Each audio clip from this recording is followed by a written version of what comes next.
نحمده ونصلي على رسوله الكريم اما بعد فاعوذ بالله السميع العليم من الشيطان الرجيم بسم الله الرحمن الرحیم۔ یہ بات چل رہی تھی اس پر لفظ اللہ کے معنی میں تحریف۔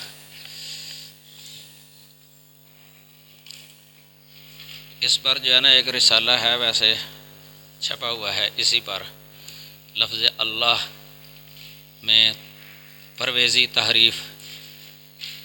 ماہر القادری ایک ہوئے ہیں، انہوں نے لکھا ہے یہ رسالہ، ماہر القادری۔ ان کی ویسے کافی کتابیں ہیں، اچھی کتابیں لکھتے تھے یہ۔ ایک کتاب ان کی ہے سنت اور بدعت کی کشمکش، کتاب کا نام ہے۔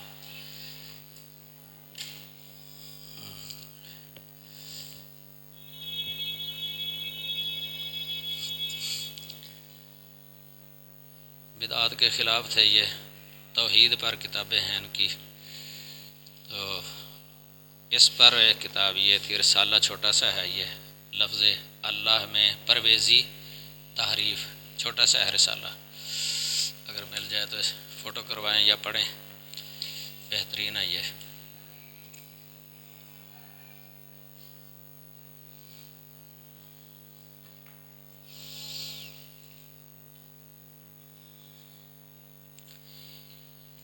یہ پہلے بتایا تھا کہ قرآن مجید کے کافی مقامات یا بے شمار مقامات ایسے ہیں کہ نبی صلی اللہ علیہ وسلم کی سنت کے بغیر ان کو سمجھنا مشکل ہے۔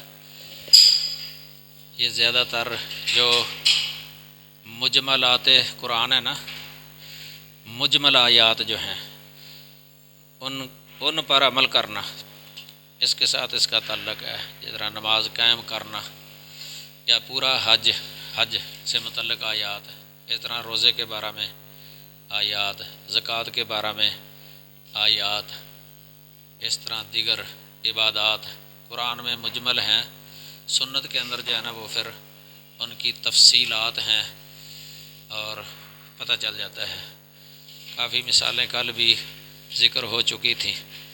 نماز کے بارے میں یہ اتنا تو آیا ہے نا، نماز قائم کرو، لیکن ان کے اوقات، ان کی رکعات کی تعداد، پھر رکوع پہلے ہے یا سجدہ، یہ ایک رکعت میں کتنے رکوع ہیں، کتنے سجدے، یہ اور اس کی مکمل ترتیب اور ترکیب کیا ہے، شروع کیسے کرنی ہے، ختم کیسے کرنی ہے۔ تو بعض نمازیں سنائی ہیں، سنائی یعنی 2 رکعتی، مثلا فجر کی نماز ہے یا نماز جمعہ ہے، مثلا 2 رکعتیں۔ بعض ثلاثی ہیں، مثلا مغرب کی نماز 3 رکعتیں ثلاثی، اور زیادہ رباعی ہیں، ظہر، عصر اور عشاء۔ اس طرح بندہ جو ہے نا کبھی بھی معلوم نہیں کر سکتا تھا قرآن سے۔ اقیم الصلاۃ، یہاں الصلاۃ ہی آیا نا کہ صلاۃ قائم کرو، اتنا اجمال ہے ان آیات کے اندر۔ تو یہ سب کچھ جو ہے نا نبی صلی اللہ علیہ وسلم کی سنت اور حدیث سے ہی ملے گا۔ اسی طرح مثلا طواف کا حکم ہے، وَلْيَطَّوَّفُوا بِالْبَيْتِ الْعَتِيقِ، یہ سورہ حج کی 29 نمبر آیت کریمہ ہے۔ اب اس میں یہ نہیں بتایا گیا کہ طواف کیسے کرنا ہے، دائیں طرف سے، یعنی خانہ کعبہ کو اپنی بائیں طرف رکھنا ہے یا دائیں طرف رکھنا ہے طواف کرنے کے وقت، اور کہاں سے شروع کرنا ہے طواف، یہ تو کتنے طواف یعنی کتنے چکر ہیں، یہ بھی قرآن میں کوئی ذکر نہیں ہے کہ کتنے چکر ہوں گے۔ یہ سب چیزیں سنت نبویہ ہی سے ملیں گی۔ اس طرح صفا مروہ کی سعی کا حکم ہے، تو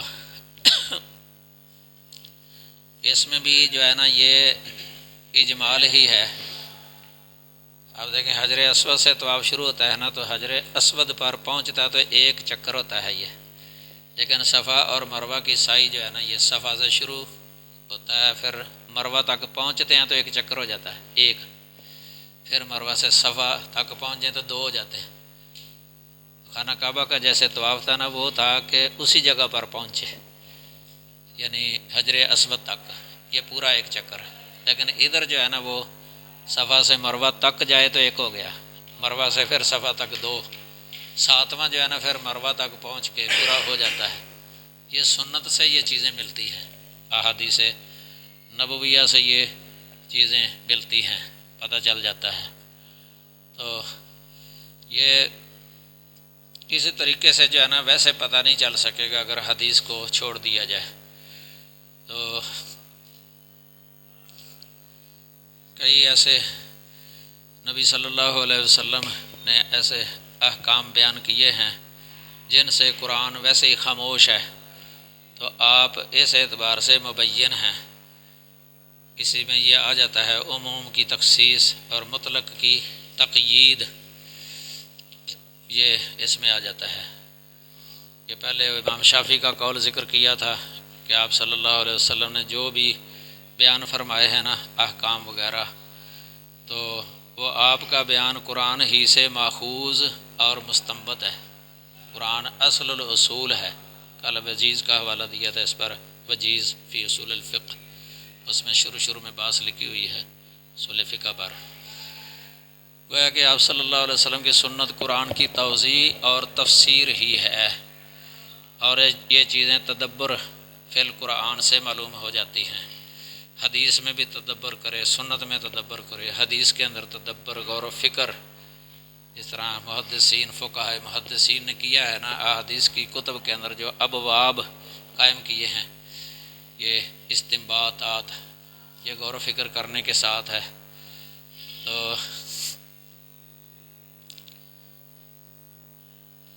اس طرح مثلا یہ قرآن حکیم میں حرمت رضاعت کا مسئلہ ذکر ہے، لیکن اس میں صرف دو کی حرمت کی صراحت کی گئی ہے، دو کی حرمت قرآن پاک کے اندر.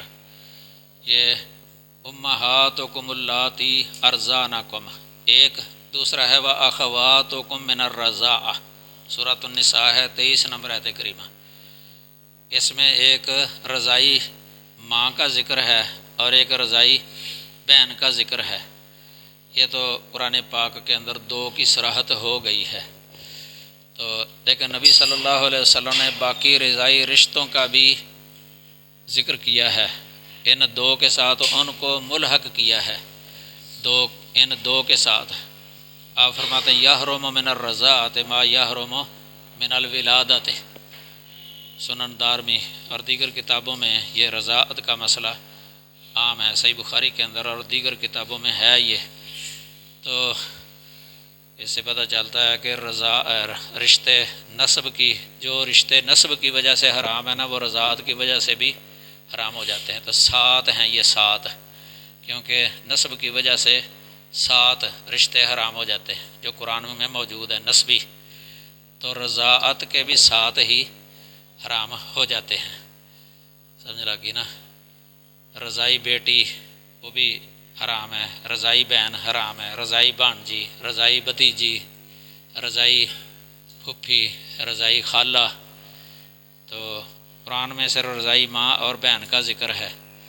تو نبی صلی اللہ علیہ وسلم نے دیکھو یہ سارے بیان کر دیے ہیں. اس اعتبار سے بھی قرآن کی یہ تفسیر ہی سمجھی جائے گی، قرآن کی تفسیر سنت کے ساتھ. کیونکہ جب یہ آیتیں آتی ہیں نا مفسر جب یہاں پہنچتا ہے تو وہ ساتھ وہ دوسرے جو سنت سے ثابت ہے نا وہ بھی پھر ذکر کر دیتے ہیں. وہ قرآن کی تفسیر ہوتی ہے، یہ قرآن کی تفسیر وضاحت. اب جو لوگ کہہ دیتے ہیں کہ حدیث کی ہمیں ضرورت ہی نہیں ہے، سنت کی ضرورت ہی نہیں ہے، قرآن کے اندر سب کچھ بیان ہو گیا ہے، تو ان کے اقوال جو ہے نا بڑے غلط ہو جاتے ہیں، بہت ہی غلط تفسیریں کرتے ہیں پھر وہ اپنی منمانی. تو یہ جو رسول اللہ صلی اللہ علیہ وسلم قرآن کی اس طرح کی جب وضاحت کرتے تھے نا، یعنی قرآن میں جس چیز کا سکوت ہے یعنی خاموشی ہے وہ آپ بیان کرتے تھے اپنی حدیث یا سنت کے ذریعے. یہ بھی وحی کے ساتھ ہی ہوتا تھا، وحی کے ساتھ، کیونکہ آپ صلی اللہ علیہ وسلم کی طرف 2 طرح کی وحی نازل ہوتی تھی. کل یہ بیان کیا تھا میں نے، قرآنی وحی اور حدیثی وحی دونوں حجت ہیں یہ. قرآن میں یہ آیت عام ہے، وما ینطق عن الہویٰ ان هو الا وحی یوحیٰ، سورہ نجم کے شروع میں۔ اس سے پتہ چلتا ہے کہ آپ کا جو نطق ہے نا، وما ینطق عن الہویٰ ان ہوا، یہ ہوا جو ہے نا، یہ نطق کی طرف لوٹ رہی ہے ضمیر، نطق رسول، کہ نطق رسول جو ہے نا وہ وحی ہی ہے، وحی ہی ہے۔ اس سے مراد ویسے وہ نطق ہے جو امور تشریعیہ کے بارے میں تھا آپ کا نطق، تشریعی امور میں جو آپ کا نطق تھا نا، یہ مراد ہے۔ باقی جو غیر تشریعی امور ہے نا، وہ ضروری نہیں ہے کہ ہر نطق وہی ہو۔ تدبیری امور بھی ہوتے تھے، تدبیری امور،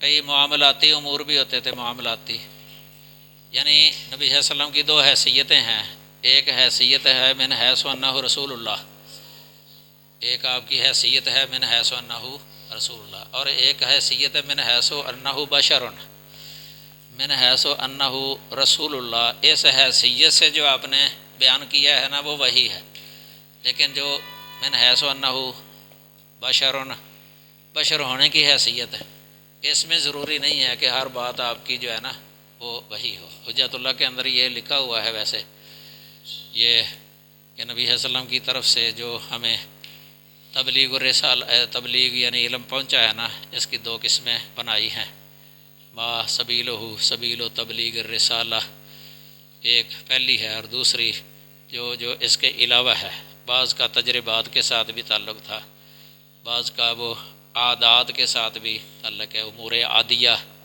سمجھ لگی نا، یا جس طرح کوئی وہاں زید بن ثابت رضی اللہ تعالیٰ عنہ کا قول بھی پیش کیا، صحیح بخاری کے اندر آتا ہے کہ نبی صلی اللہ علیہ وسلم ہمارے ساتھ اس طرح جس طرح ہم عام باتیں وغیرہ کر لیتے ہیں معاملاتی امور میں، تو آپ بھی ہمارے ساتھ باتیں کر لیتے تھے۔ یہ کوئی ضروری نہیں ہے کہ سب کا وہ وحی کے ساتھ ہی تعلق ہو، کہ وحی کے ساتھ ہی کرتے تھے، سمجھ لگی نا۔ اس لیے ایسے امور کے اندر بسا اوقات وہ خطا بھی ہو جاتی تھی، لیکن اللہ تعالیٰ پھر آپ کو بتا دیتا تھا، متنبع کر دیتا تھا۔ تو معاملاتی امور میں بسا اوقات صحابہ کرام پوچھ بھی لیتے تھے کہ اللہ کے رسول یہ اللہ کی طرف سے ہے یا آپ کی طرف سے ہے؟ جس طرح ایک دفعہ بریرہ نے پوچھ لیا نہیں تھا جب مغیث کے بارے میں مشورہ دیا تھا کہ کیا یہ آپ مجھے حکم دے رہے ہیں، شرعی حکم ہے، یا یہ آپ کی طرف سے ہے، یہ مشورہ ہے یا آپ کی رائے ہے؟ فرمایا کہ نہیں، یہ میری طرف سے ہے یہ۔ تو پھر انہوں نے وہ رغبت نہیں کی تھی۔ ایسے یہ تو نہیں لازم آتا کہ وہ گناہ گار ہو گئی ہے بریرہ، کیونکہ اگر شریعت کے بارے میں ایسے کہے نا بے رغبتی، پھر گناہ ہوتا ہے۔ اس کی اور بھی مثالیں ہیں، جس طرح وہ تعبیر نخل والا واقعہ مشہور ہے حدیث کی کتابوں میں، آپ نے مشورہ ہی دیا تھا نا، تو صحابہ کرام روک گئے تھے تعبیر نخل سے، تو پھل جو ہے نا کم لگا، صحابہ نے بتایا اللہ کے رسول آپ نے ایسے ہمیں کہا تھا تو ہم نے اسی طرح کر لیا، تو پھل جو ہے نا وہ کم لگا ہے۔ فرمایا کہ انتم عالم منی بامور دنیاکم، پھر کہا تھا کہ جب میں تمہیں جو ہے نا دین کے بارے میں بتاؤں نا تو اس کو جو ہے نا پکڑ لیا کرو، اس کو قبول کر لیا کرو۔ اگر میں اپنی رائے سے کوئی کہوں نا تو پھر میں بھی ایک بشر ہوں، یہ حجت اللہ کے اندر بھی حدیث لکھی ہوئی ہے، میں ایک بشر ہوں۔ تو اس میں واضح لفظ یہ بھی ہے کہ بشر سے جس طرح درستگی اور خطا دونوں ہو جاتی ہیں نا بشر ہونے کی حیثیت سے، تو مجھ سے بھی اس طرح ہو جاتی ہے۔ تو اس طرح بدر کے اندر ایک مقام پر آپ ٹھہرنے لگے تھے، تو ایک صحابی تھے منظر ہیں غالباً ان کا نام، کہا کہ اللہ کے رسول ادھر جو آپ ٹھہرے ہیں کیا یہ وہ وحی کے ساتھ ہے یا اپنی طرف سے ہے آپ کا ادھر ٹھہرنا؟ فرمایا کہ نہیں، یہ میری طرف سے ہے۔ تو وہ آگے سے کہنے لگے کہ اللہ کے رسول یہ جگہ تو پھر ہمارے لیے مناسب نہیں ہے، وہ فلاں جگہ جو ہے نا وہ زیادہ مناسب ہوگی، آپ ادھر پھر چلے گئے۔ اس طرح کی مثالیں جو ہے نا کئی مل جاتی ہیں حدیث کی کتابوں سے۔ تو یہ دینی احکام و مسائل کے ساتھ یا امور تشریعیہ کے ساتھ جن کا تعلق ہے نا، اس میں جو ہے نا یہی سمجھنا چاہیے کہ یہ وحی ہے۔ حسان بن عطیہ فرماتے ہیں کہ کان جبریل ینزل علیہ بالسنت کما ینزل بالقرآن، یہ سنن دارمی کے اندر ہے، اس کے مقدمے کے اندر ہی ہے کہ جبرائیل سنت لے کے آیا کرتے تھے جس طرح قرآن لے کے آیا کرتے تھے۔ یہ فتح الباری کے اندر حافظ ابن حجر عسقلانی نے اس کی سند کو صحیح قرار دیا ہے۔ اس اثر کی سند حجیت حدیث پر تو بہت ساری کتابیں چھپ گئی ہیں اس دور میں، اردو میں بھی ہیں، عربی کے اندر بھی ہیں، دفاع سنت پر بہت ساری کتابیں ہیں۔ اور قرآن مجید کے اندر یہ ایک مسئلہ ہے وَأَن تَجْمَعُوا بَيْنَ الْأُخْتَيْنِ، دو بہنوں کو جمع کرنا یہ منع ہے۔ قرآن میں یہی ہے، دو بہنوں کو نکاح میں جمع نہ کرو، یعنی بندہ اپنی بیوی اور اپنی سالی کے ساتھ جو ہے نا، کسی عورت اور اس کی بہن یعنی سالی کے ساتھ اکٹھا نکاح نہیں کر سکتا، جمع منع ہے۔ اب یہ بیوی اور اس کی بھانجی، بیوی اور اس کی خالہ، اس طرح بیوی اور اس کی پھوپھی اور بیوی اور اس کی بھتیجی، ان کے درمیان بھی جمع نہیں کر سکتا۔ یہ بخاری اور مسلم اور دیگر کتابوں میں روایت موجود ہے، یعنی صغرا اور کبرا کے درمیان جمع نہیں کر سکتا، یہ بھی منع کیا۔ یہ برابر ہے۔ اب دیکھو جس طرح قرآن میں دو بہنوں کو جمع کرنا منع، اسی طرح جو حدیث سے ثابت ہے نا، ان میں کوئی فرق نہیں ہے، برابری ہی ہے۔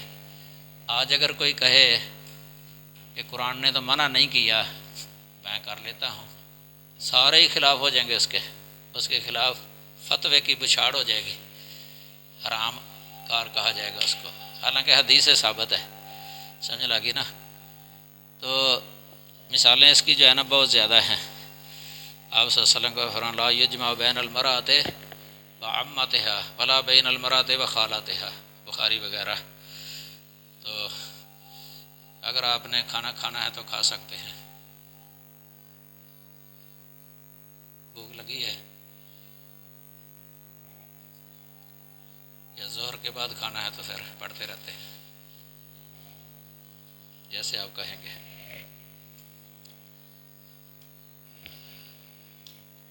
کیا رہے ہے؟ اچھا ہاں، چلو بولو، آپ کا انتظار کرتے ہیں، جلدی آ جانا۔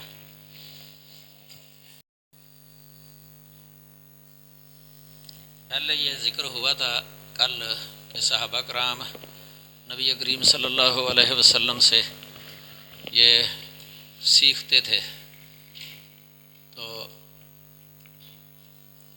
اس طرح انہوں نے قرآن سیکھا ہے نا نبی صلی اللہ علیہ وسلم سے، قرآن کا علم، اسی طرح سنت کا علم بھی سیکھا تھا، کتاب و سنت دونوں کا علم حاصل کیا صحابہ کرام نے نبی صلی اللہ علیہ وسلم سے۔ تو اس طرح یہ قرآن کے علم میں جو ہے نا یہ تفسیری علم، ایک تو قرآن پڑھنا ہے نا، آپ پڑھ کے بھی سناتے تھے یتلو علیہم آیاتہ، اور ساتھ تفہیم بھی، سمجھانا، معانی اور مطالب یہ سمجھانا۔ مثلا نماز قائم کر کے بتانا قرآن پر عمل ہی ہے نا۔ قرآن میں اللہ تعالیٰ نے جو ہے نا یہ ایک جگہ پر اس کا حوالہ دیا ہے، یہ تعلیم اللہ کی طرف سے تھی اصل، کیونکہ جبرائیل کے ذریعے جو ہے نا تعلیم دی ہے نبی صلی اللہ علیہ وسلم کو۔ نماز کی تعلیم بھی جبرائیل نے دی ہے نبی صلی اللہ علیہ وسلم کو۔ جب نماز فرض ہوئی تھی نا، کل بتایا تھا آپ کو کہ جبرائیل نے 2 دن جماعت کرائی تھی نبی صلی اللہ علیہ وسلم کو، وضو کا بھی بلکہ حدیث آتی ہے، وضو کر کے دکھایا تھا، وضو کر کے، اور نماز پڑھ کے 2 دن پڑھاتے رہے ہیں۔ تو یہ اصل معلم اللہ ہے، کیونکہ اللہ نے جبرائیل کو بتایا، اللہ نے قولاً بتایا ہے جبرائیل کو، قولاً۔ یہ نہیں ہے کہ اللہ تعالیٰ نے نماز پڑھ کے دکھائی جبرائیل کو کس طرح پڑھنی ہے، اللہ قول کے ساتھ بتاتا ہے، اللہ قولاً۔ جبرائیل آگے جو ہے نا وہ نبی صلی اللہ علیہ وسلم کو قولاً بھی سکھا سکتے ہیں، قولاً، اور فعلاً بھی۔ فعلاً جو ہوتی ہے نا عملی، یہ زیادہ ذہن نشین ہو جاتی ہے، جب آدمی دیکھتا ہے کسی کو عمل کرتے ہوئے نا، یہ زیادہ ذہن نشین ہو جاتی ہے، زیادہ پتہ چل جاتا ہے۔ پڑھتے، اس لیے نبی صلی اللہ علیہ وسلم نے صحابہ سے کہا تھا نا سلو کما رأیتمونی اصلی، نبی صلی اللہ علیہ وسلم نے صحابہ کو پڑھ کے دکھائی، تو رویت ہے۔ تو اب دیکھیں آپ خوف کی جو نماز ہے نا، صلاۃ خوف، یہ تیزی کے ساتھ بھی اگر پڑھ لے تو ہو جاتی ہے، سواری پر پڑھ لے، دوڑتے دوڑتے پڑھ لے، دشمن کا تعاقب کرتے ہوئے پڑھ لے، رجالن اور رکبانن، پیدل پڑھ لو یا سواری پر پڑھ لو، ٹھیک ہے۔ اللہ نے فرمایا فَإِذَا أَمِنْتُمْ فَاذْكُرُوا اللَّهَ كَمَا عَلَّمَكُم مَّا لَمْ تَكُونُوا تَعْلَمُونَ، جب امن میں ہو جاؤ نا تو پھر اللہ کو اس طرح یاد کرو جس طرح اللہ تعالیٰ نے تمہیں سکھایا ہے جو تم نہیں جانتے تھے۔ اس سے مراد ہے کہ جو اللہ نے نماز پڑھنے کا طریقہ تمہیں سکھایا ہے نا، یعنی جبرائیل اور نبی صلی اللہ علیہ وسلم کے ذریعے، پھر اس طرح پڑھنی ہے۔ امن کی حالت میں اس طرح نماز نہیں پڑھنی جس طرح خوف کی حالت میں پڑھنی ہے۔ خوف میں تو رکعتوں میں بھی تخفیف کر دی گئی ہے، یعنی 2 رکعتیں ہیں مثلا، یا بعض سنگین حالات ہوں تو 1 رکعت پر اکتفا کرنا جائز قرار دے دیا گیا ہے، 1 رکعت، تو پھر تیزی کے ساتھ، پھر اشارے کے ساتھ جیسے بھی پڑھی گئی۔ لیکن امن کی حالت میں اللہ فرماتے ہیں فَاذْكُرُوا اللَّهَ كَمَا عَلَّمَكُم مَّا لَمْ تَكُونُوا تَعْلَمُونَ، اس میں اللہ تعالیٰ نے گویا کہ حوالہ دیا ہے، کما علمکم، ماضی ہے نا یہ، اب وہ کہاں ہے علمکم، وہ سنت میں ہی ہے نا، احادیث میں، گویا کہ سنت کا حوالہ دیا ہے اللہ تعالیٰ نے ادھر، علمکم ما لم تکونوا تعلمون۔ صحابہ کرام نے علم، عمل اور عقیدہ یہ نبی صلی اللہ علیہ وسلم سے سیکھا ہے، تابعین نے صحابہ کرام سے سیکھا ہے، یہ یعنی مجموعی لحاظ سے صحابہ نے نبی صلی اللہ علیہ وسلم سے لیا، اور مجموعی لحاظ سے تابعین نے صحابہ سے لیا، اور تبع تابعین نے صحابہ سے تابعین سے لیا۔ یہ تعلیم تعلم کا سلسلہ آج تک جاری ہے، یہ جو نبی صلی اللہ علیہ وسلم کی حدیث پڑھنے پڑھانے والے ہیں، قرآن کی تفسیر پڑھنے پڑھانے والے، یہ ان میں رائج ہے آج تک۔ یہ چاہتے ہیں کہ دین اسی طرح ہی رہے جس طرح نبی صلی اللہ علیہ وسلم کے دور میں تھا۔ امام مالک فرماتے ہیں نا کہ جو دین نبی صلی اللہ علیہ وسلم کے دور میں دین تھا نا، آج بھی وہی دین ہے۔ جو اس دن دین نہیں تھا نا، آج بھی وہ دین نہیں ہو سکتا۔ وہ بدعات کا رد کرنے کے لیے انہوں نے کہا تھا کہ بدعات جو ہے نا یہ بعد میں جاری ہوتی ہیں، تو بدعت دین نہیں ہوتا، اگرچہ وہ دین کے مشابہ ہوتا ہے، کار ثواب بھی سمجھا جاتا ہے، نیکی سمجھ کے کیا جاتا ہے، لیکن اس کو ہم دین نہیں کہہ سکتے۔ وہ ایجاد بندہ ہے، ایجاد بندہ ہے، نہ دین ہے وہ، نہ دین، اور دین جو ہے نا یہ ایجاد بندہ نہیں ہے، یہ اللہ تعالیٰ کی طرف سے ہے دین جو منزل من اللہ ہے۔ کل خیر فی اتباع من سلف وکل شر فی ابتداء من خلف، ہر خیر سلف کی اتباع میں ہے، ہر خیر سلف کی، یعنی جو پہلے گزر گئے ہیں نا، من سلف، صحابہ، تابعین، تبع تابعین، مجموعی لحاظ سے ان کی پیروی کرنے میں ہر خیر ہے۔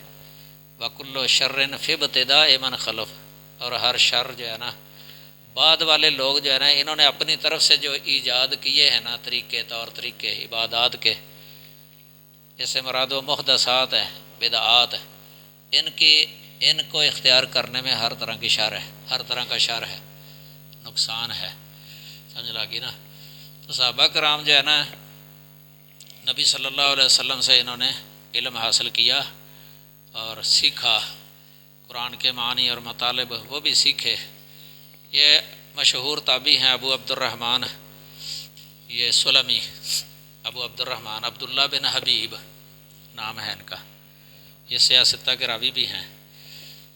ابو عبد الرحمن عبداللہ بن حبیب بن ربیعہ السلمی الکوفی، کوفہ میں رہتے تھے، یہ قرآن کے بہت بڑے عالم، قاری اور مقری تھے قرآن کے، تابعین میں سے۔ 40 سال تک ایک مسجد میں بیٹھ کے قرآن مجید کی تعلیم دی ہے انہوں نے۔ 40 سال ایک مسجد کے اندر بیٹھ کے قرآن کی تعلیم دی۔ تہذیب و تہذیب کے اندر لکھا ہوا ہے، حافظ بن حجر کی کتاب ہے نا رجال پر، اس میں لکھا ہوا ہے 40 سال ایک مسجد کے اندر ہی تعلیم دیتے رہے، قرآن کی تفسیر جانا پڑھاتے رہے۔ وہ فرماتے ہیں کہ جن لوگوں نے ہمیں قرآن پڑھایا تھا نا، ظاہر ہے کہ یہ تابعی اگر کہے کہ جن لوگوں نے ہمیں قرآن پڑھایا تھا، ان لوگوں سے مراد پھر صحابہ ہی ہو سکتے ہیں نا، چونکہ یہ تابعی کہہ رہے ہیں۔ تو خاص طور پہ یہاں عبداللہ بن مسعود اور حضرت عثمان یہ مراد ہیں، کیونکہ یہ ان سے انہوں نے قرآن کا علم حاصل کیا تھا، عبداللہ بن مسعود اور عثمان بن عفان رضی اللہ عنہ۔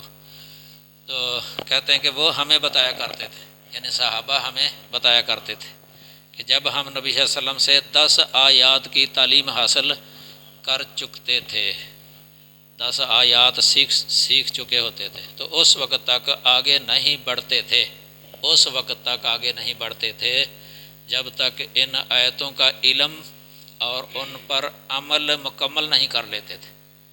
یعنی ساتھ ساتھ وہ عمل بھی کرتے تھے، علم بھی حاصل کرتے تھے، ساتھ ساتھ عمل، یعنی عمل کرنا بھی سیکھتے تھے اور عمل کرتے تھے۔ یہ چنانچہ ہم نے آپ صلی اللہ علیہ وسلم سے قرآن اور اس کا علم اور اس کے مطابق عمل سب کی تعلیم حاصل کی تھی۔ وہ صحابہ کہتے ہیں کہ نبی صلی اللہ علیہ وسلم سے قرآن اور اس کا علم، قرآن سے مراد یہاں ہے قرآن پڑھنا، یعنی قرآن پڑھنا یہ، اور پھر اس کے اندر جو علم ہے، علم یعنی عقیدہ اور احکام و مسائل وہ سیکھنا، پھر اس کے مطابق عمل بھی کرنا، یہ بھی اس کی تعلیم حاصل کی۔ یہ تفسیر طبری کے اندر ہے، یہ تفسیر طبری میں ان کا قول ہے۔ ادھر بھی لکھا ہوا ویسے یہ مقدمہ فی اصول تفسیر جو ہے شیخ الاسلام رحمہ اللہ کی، بلکہ عام جو اصول تفسیر پر کتابیں ہیں ان میں یہ قول لکھا ہوتا ہے یہ، اور تفسیروں کے مقدمات کے اندر بھی یہ کئی دفعہ پڑھنے میں آتا ہے۔ قرآن سے مراد جو ہے نا اس کو یاد کرنا، ذہن میں رکھنا، حفظ کرنا، جس طرح تو یہ آ جاتا ہے اس کے اندر۔ علم سے مراد اس کے معنی اور مطالب کو سمجھنا۔ تو آپ دیکھیں قرآن کی تفسیر، اس کا درس دیتے ہوئے سنت نبویہ کو مد نظر رکھا جائے گا تو تفسیر بھی صحیح ہوگی۔ قرآن کا اگر درس دینا ہے، آپ نے تفسیر بیان کرنی ہے، تو نبی صلی اللہ علیہ وسلم کی سنت کو مد نظر رکھیں گے نا، پھر صحیح تفسیر آپ کر سکیں گے۔ اگر آپ اس کو ترک کر دیں گے نا، پھر قرآن کی تفسیر صحیح نہیں کر سکتے، غلط بیان کریں گے، خود بھی گمراہ ہو جائے گا بندہ اور سننے والوں کو بھی گمراہ کرے گا۔ تو اس طرح عموماً آج کل بھی درس دیتے ہیں، مثلا کئی روٹین کے ساتھ فجر کے بعد یا کسی اور نماز کے بعد اگر کسی معتبر تفسیر سے تیاری کریں، اچھی تفسیر جو منقول تفسیر ہے، اسانید یا حوالوں کے ساتھ جو ہوتی ہے، مثلا اس میں اہتمام کیا گیا ہوتا ہے صحیح اور حسن یا صحت اور حسن کا اسانید کے اندر، احادیث کے اندر، تو ایسی تفسیر سے درس دینا یہ زیادہ امید ہوتی ہے کہ صحیح تفسیر جو ہے نا وہ بیان کرے گا۔ تفسیریں بھی بہت زیادہ پائی جاتی ہیں، غیر معتبر تفسیریں اس دور میں بہت زیادہ ہیں، اس لیے آج کئی خطبہ یا درس دینے والے غیر معتبر تفسیر کا مطالعہ کرتے ہیں نا، تو درس کے اندر یا واعظ کے اندر، خطبات کے اندر بہت ساری بڑی بڑی غلطیاں کر جاتے ہیں، خاص کر کے جو کتاب و سنت سے جو ہٹے ہوئے ہیں، تقلید یا رائے والے جو ہیں، ان میں بہت ساری بڑی بڑی عقیدے کے اندر بھی غلطیاں وہ بیان کرتے ہیں، کوئی شرکیات، بدعات، کیونکہ ایسی ہی تفسیروں کا وہ مطالعہ کرتے ہیں جو غیر معتبر تفسیریں۔ یہ ایک علیحدہ مضمون ہے، یہ تفاسیر کا تعارف، سمجھ لگی نا، معتبر اور غیر معتبر تفسیریں، یہ ایک لمبا مضمون ہے۔ تو بہرحال یہ جو ہے نا تفسیر القرآن، یہ جو سلفی تفسیر ہے اس کو اختیار کرنا چاہیے. خلفی تفسیر جو ہے نا اس کا اعتبار نہیں ہے.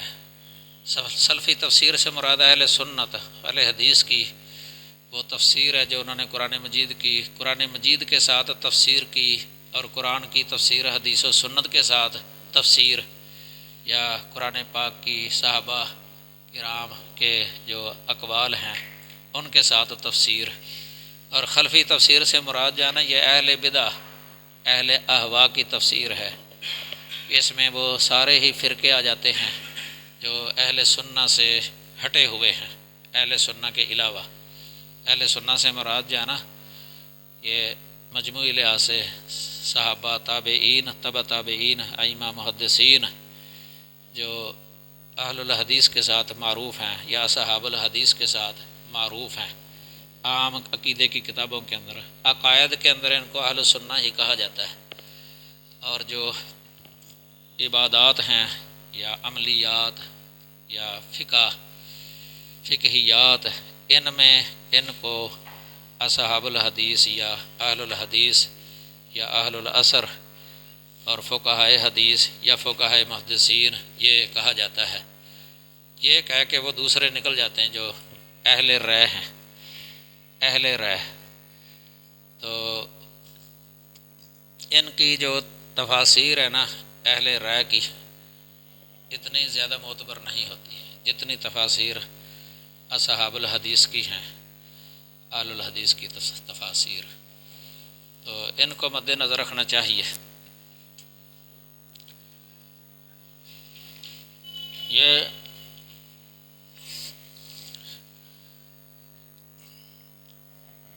اہل تعویل بھی ان کو ویسے کہہ دیتے ہیں تفسیر میں.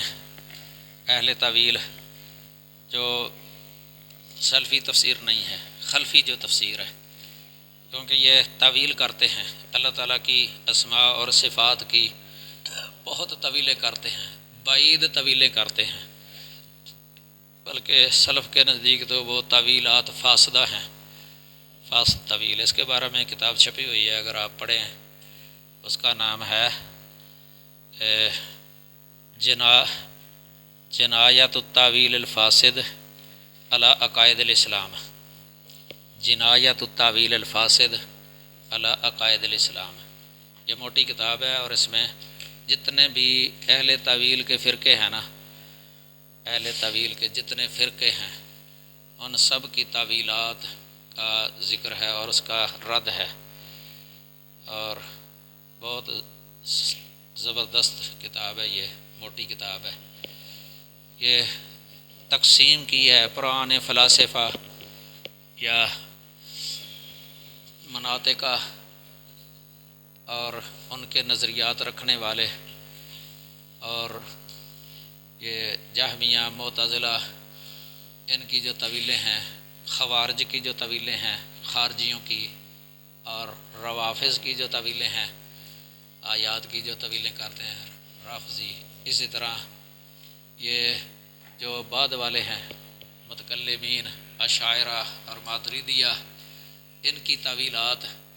اس طرح جو باطنی ہے متصوفہ صوفیہ، ان کی طویلات سب کا اس میں رد ہے اس کتاب کے اندر، اور بست کے ساتھ رد ہے. پھر کتابیں تو ویسے کافی ہیں، اور بھی ایک کتاب بھی اچھی طرح پڑھ لی جائے نا جو محیط ہوتی ہے پتہ چل جاتا ہے. اس طرح فرق پر جو کتابیں لکھی گئی ہیں ان میں بھی ان کی فاسد طویلوں کا رد ہوتا ہے. یہ آپ ایک کتاب ہے فرق معاصرہ، شیخ غالب عوائجی کی، یہ 3 جلدوں میں ہے. اس میں بھی تمام فرقوں کی طویلوں کا بھی ذکر ہے، ان کا رد ہے، اور ان کا تعارف ہے. ان کے زعماء کا بھی تعارف ہے، بڑے جو سرکردہ تھے ان کے زعیم رئیس، ان کے یہ پرانے اور نئے سارے یہ آپ کو مل جائیں گے اس کے اندر.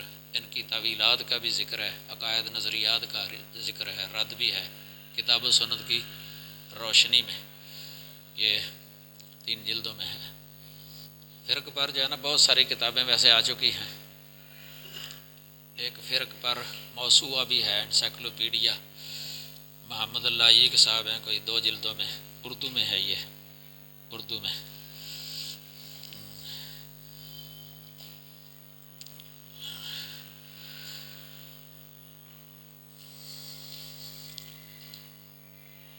یہ شرح عقیدہ طحاویہ کے اندر بھی ویسے ان کا رد لکھا ہوا ہے کافی، یہ طویلی تفسیر کا۔ تو یہ تو ویسے اس کو تفسیر یا تعویل کہہ دیتے ہیں نا، شرح عقیدہ طحاویہ کے اندر لکھا ہوا ہے کہ یہ تو حقیقت میں تحریف ہی ہوتی ہے، تحریف۔ انہوں نے اس کو تعویل کا نام دیا ہے، یہ اس لیے دیا ہے کہ چلو کوئی قبول ہی کر لے گا، لے یقبالا، تاکہ وہ قبول کر لی جائے۔ اگر یہ تحریف کہتے نا تو کسی نے قبول نہیں کرنی تھی، تو نام اس کا تعویل رکھ دیا ہے، حالانکہ حقیقت میں وہ تحریف ہے، تحریف۔ یہ شرح عقیدہ طحاویہ 69 نمبر صفحہ، اس کا عام جو نسخہ ہے المکتب الاسلامی، شیخ علامہ ناصر الدین البانی کی تعلیقات ہیں اوپر، یعنی حدیث کی تخریج اس نسخے پر۔ درسی نسخہ یہ ہے جو عام مدارس میں ہوتا ہے، 69 صفحے میں یہ بات کہی ہے انہوں نے۔ تو اصل میں سلف جو ہے نا، سلف صالحین، صحابہ، تابعین اور فقہائے حدیث، فقہائے حدیث، ان کی جو تفسیر ہے قرآن مجید کی، یہ اصل میں سب سے زیادہ تفسیر کو جاننے والے تھے۔ دوسروں کی بنسبت صحیح تفسیر جو ہے نا، یہ منقول جو تفسیر ہے، احادیث کے ساتھ تفسیر، قرآن کی قرآن کے ساتھ تفسیر، احادیث کے ساتھ تفسیر، صحابہ کے اقوال، یہ ان کو ویسے ان کی سندوں کا بھی پتہ تھا، کیونکہ بہت ساری اسانید ضعیف بھی ہیں جو منقول ہے تفسیر صحابہ سے یا تابعین سے یا تبع تابعین سے، کئیوں کی سندیں صحیح نہیں ہیں۔ طرق معروف ہے محدثین کے ہاں، طرق کہ اس طریق سے جو سند ہے نا یہ ثابت نہیں ہے مثلا، بلکہ کثیر تعداد ہے سندوں کی جو کہ ضعیف ہے۔ یہ کتابوں کے اندر کل میں نے کو بتایا بھی تھا آپ کو، کئی کتابوں کے اندر ہے ان کا ذکر اسانید کا، طرق۔ صحیح سندیں بھی ہیں ویسے، صحیح بخاری میں جس طرح یہ تفسیر منقول ہے، پوری ہے کتاب التفسیر بخاری کے اندر، یعنی قرآن کی ویسے وہ مکمل تفسیر نہیں ہے، چیدہ آیتوں کی تفسیر ہے۔ زیادہ تر قرآن کے الفاظ کے معانی ذکر کیے ہیں امام بخاری نے، معنی نقل کیے ہیں، اکثر نقل ہی ہے، ان کے نیچے حدیثیں لاتے ہیں۔ تو یہ تعلیقاً بھی ہے بہت سارا مواد کتاب و تفسیر کے اندر، یعنی سندیں حذف کی ہیں امام بخاری نے۔ تو ابن عباس معروف ہیں تفسیر میں، سب سے زیادہ تفسیر ان سے منقول ہے۔ ان سے بھی 2 طرح کی ہے، ضعیف سندوں سے جو منقول ہے، بلکہ موضوع تک بھی ہیں بعض سندیں، اور صحیح اور حسن درجے کی بھی ہیں۔ اس طرح عبداللہ بن مسعود سے جو تفسیر منقول ہے اس میں بھی ایسے ہی ہے، اسانید علی رضی اللہ تعالیٰ عنہ سے جو تفسیر منقول ہے اس میں بھی ایسے ہی ہے، ضعیف اور موضوع بھی ہیں اور صحیح اور حسن درجے کی بھی ہیں۔ اور دیگر صحابہ کرام سے جو تفسیر اسی طرح نا، ابی بن کعب ہیں یا زید بن ثابت ہیں یا ام المؤمنین عائشہ رضی اللہ تعالیٰ عنہ سے یا حضرت عمر سے، یہ سب کا اسی طرح ہی ہے۔ اسانید کی صحت کا خیال رکھنا یہ بھی مفسر کے لیے ضروری ہے، اسانید کے بارے میں اس کو علم ہو، پتہ ہو۔ یہ عبداللہ بن عباس کی طرف ایک منسوب تفسیر چھپی ہوئی ہے، معروف ہے، یہ تنویر المقباس من تفسیر ابن عباس، 2 جلدوں میں چھپی ہوئی ہے، عربی میں بھی اور اردو میں ترجمہ بلکہ اس کا، لیکن یہ پوری کی پوری تفسیر جو ہے نا یہ ثابت نہیں ہے عبداللہ بن عباس سے۔ یہ جو طریق ہے نا، طریق یہ موضوع ہے۔ محمد بن مروان سدی صغیر، یہ محمد بن صاحب کلبی سے، اور محمد بن صاحب کلبی ابو صالح بازام سے، اور ابو صالح بازام عبداللہ بن عباس سے، یہ سند ہے محدثین کے ہاں۔ اس کو کہا جاتا ہے سلسلۃ الکذب، یعنی یہ جھوٹ کی جو ہے نا یہ زنجیر ہے، سنگلی زنجیر، تو یہ ثابت نہیں، پوری تفسیر ہی ثابت نہیں ہے۔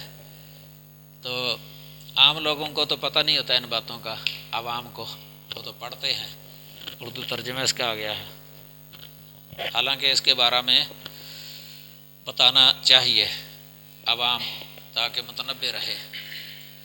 ایک ویسے شیخ عبدالعزیز ہیں، کوئی سعودی عالم ہے میرا خیال، انہوں نے ایک کتاب لکھی ہے تفسیر ابن عباس، اس کا نام، 2 جلدوں میں۔ اس میں انہوں نے دراست الاسانید کا اہتمام کیا ہے، یعنی جو سندیں ہیں ان کی تحقیقات۔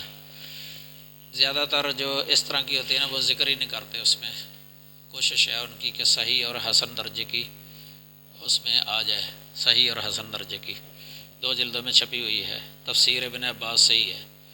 اس طرح قرآن مجید کے جو یہ سبب نزول ہے نا، اسباب نزول، اس کے بارے میں بھی بہت ساری اسانید وہ ہیں، یعنی صحابہ سے اور تابعین سے بہت ساری ضعیف ہیں، کثرت سے ضعیف ہیں، موضوع بھی ہیں، باطل بھی ہیں، منکر بھی ہیں۔ صحیح جو ہے نا وہ کم ہے، صحیح اور حسن درجے کی تھوڑی ہے۔ اس کے بارے میں ایک جامع کتاب چھپی ہوئی ہے، شیخ سلیم ہلالی صاحب جو شیخ ناصر الدین البانی صاحب کے مشہور شاگرد ہیں، اس کا نام ہے الاستیعاب فی بیان الاسباب، 3 جلدوں میں ہے یہ پڑھ لینا تو پتہ چل جاتا ہے۔ اکثر جو ہے نا وہ مواد اس کے اندر وہ غیر ثابت ہے، حکموں سے پتہ چل جاتا ہے، حکموں سے۔ صحیح اور حسن وہ بہت کم ہے نسبتاً۔ یہ تحقیقی کتابیں ہی پڑھیں تو زیادہ فائدہ ہوتا ہے، عالم پھر ہی بنتا ہے بندہ۔ تحقیقی کتابیں پڑھے، اس کو پتہ ہونا چاہیے کہ معتبر کیا ہے، غیر معتبر کیا ہے، تفاسیر کے اندر یا فقہی کتابوں کے اندر یا عقیدے کی کتابوں کے اندر صحیح ضعیف، اگر اس کی امتیاز کرنے کی استعداد صلاحیت پیدا ہو جائے نا، وہ ہے اصل۔ لیکن اگر وہ پتہ ہی نہ چلے، ہر طرح کی بیان کیے جائے، یہ کوئی عالم نہیں ہے، سمجھ لگی نا، اس کا نقصان بھی ہوتا ہے۔ تو یہ چیزیں جو ہے نا یاد رکھنے کی ہیں۔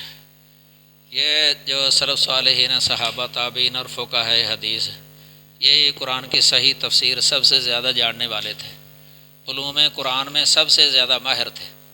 اسباب نزول یعنی آیات کا سبب، نازل ہونے کا سبب، اس طرح قرآن کے جو ناسخ منسوخ ہیں اس کا علم، اس طرح قرآن کے احکام کا، احکام القرآن، اس کا علم، اقسام القرآن، قرآن کے اندر جو قسمیں اللہ تعالیٰ نے کھائی ہیں، قسمیں کھا کے جو بیان کیا ہے، اس پر حافظ ابن قیم کی ایک کتاب ہے اقسام القرآن، التبیان فی اقسام القرآن، اتنی موٹی کتاب ہے یہ ضخیم، التبیان فی اقسام القرآن، یہ مد نظر ہونی چاہیے، پڑھنی چاہیے۔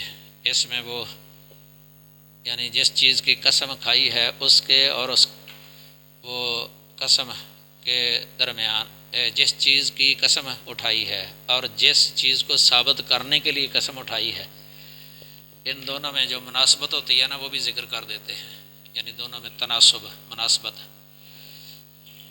جس طرح زمانہ ہے والعصر، زمانے کی قسم ہے، اور کس چیز پر قسم ہے، ان الانسان لفی خسر، تو ان دونوں میں کیا مناسبت ہے۔ اس طرح جو ہے نا وہ پورے قرآن مجید کی اقسام پر سیر اصل بحث ہے اس کتاب کے اندر۔ اور بھی کتابیں ہیں اس مسئلے پر، بعض اردو کے اندر بھی آ گئی ہیں۔